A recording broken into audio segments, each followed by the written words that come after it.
And we're back. Oh, just unplugged my guitar. Oh no!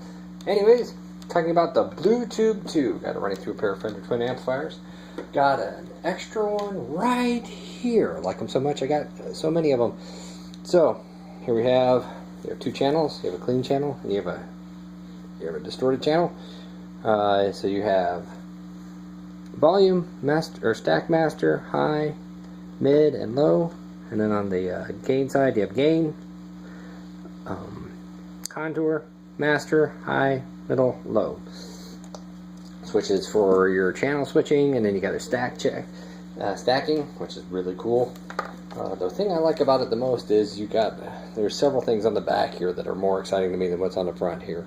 So you have a line in for a left and a right for mono or stereo, if you're running on 2 amps. You also have on the other side of it a dry out, which means you can run a third amplifier if you want to. Go Brian May style, what have you. You got an input for on the back as well as a foot switch.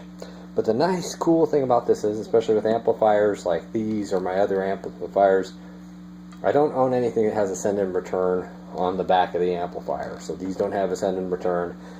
Those my basement heads don't have that, but these do, and it's the real Tube 2 and the Blue Tube 2. Both have these, and there's 2 tubes inside here as well. So what you have is you have a send with a level control and a left and right or mono and stereo level control for each one. And I have yet to see this on any other kind of preamp that has that. I mean, I'm sure there might be somebody out there, but as far as I can tell, this is something I haven't seen on anything, and this goes back to the late 80s, early 90s when these things were coming out. But I think it's awesome because that's what I was using this for, was I was patching them into my effects that I had standing on top through these levels. So if your pedal runs a little bit hot, or if your setup runs a little bit hot, you can pull it down, or if you need to give it some more a boost, you can. If one side is more powerful than the other side, you can pull and return off of those as well with your levels. So that, I think, is just, this in itself, I think, is worth the price of admission. So I can't say enough about these. I love the way they sound with the Fender amplifiers. To me, it just puts that little more oomph into it.